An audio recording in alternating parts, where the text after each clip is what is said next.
Work can often feel like an endless cycle. Being stuck in a job that doesn't value you, with a boss who doesn't respect you, can leave you feeling nothing short of insignificant.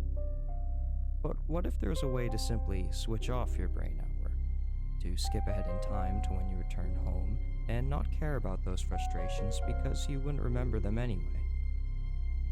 Severance is a series that revolves around this question. The four main protagonists have undergone a procedure that forces them to forget all of their memories of their personal lives when they step into the office. Likewise, they lose all recollection of their work when they leave. This subsequently divides each character into two distinct personalities, with no knowledge of the other's thoughts or actions. The setting of the series creates a sense of isolation and imprisonment.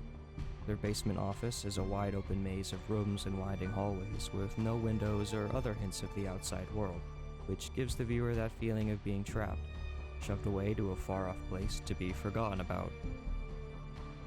Even though they are denied the freedom of making their own choices, the severed employees are content with their work, and accept Lumen's excuse that their pre-severed personalities made that choice for them.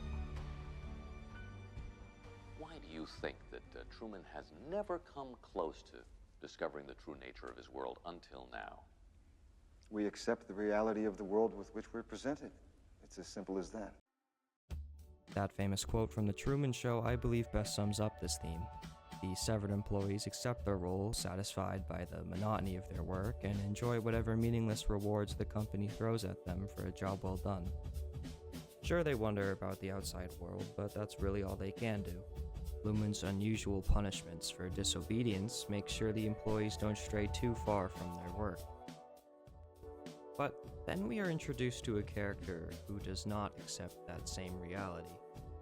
Ellie tries anything and everything she can think of to leave this terrible future, and grows increasingly frustrated when she is met with the response that leaving isn't exactly her decision to make, and that resigning would only serve to end her own life. And so, left with no other option, she attempts suicide. In this way, she seeks to reassert control over her life, so that when she switches back, her outie would be the one to feel the pain. After Mark saves her just in time, he is forced back into the elevator, so that Lumen can quickly cover up the whole ordeal. You can see precisely when his memory switches, the concern on his face replaced with an unfeeling expression, and all of his shock and worry gone in an instant.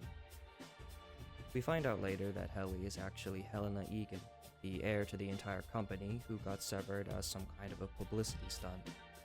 It is her cruelty towards her innie that mirrors Helly's rebellious nature, but it is Helly's commitment to freedom that convinces the others there's more to life than just work.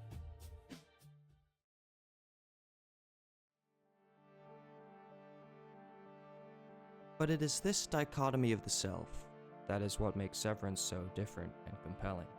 With each actor essentially playing two halves of the same character, they are able to create more in-depth storylines that explore the concept of identity and what makes a person a person. The question posed at the very beginning of the series, "Who are you?" is not merely a question. It's a direct challenge to the viewer to consider what makes someone truly whole. Because at its core, Severance isn't just about corporate culture or the struggle for freedom. It's about the nature of identity. Who are we, without our memories that make us who we are? And what if the answer to that question isn't quite what we expect?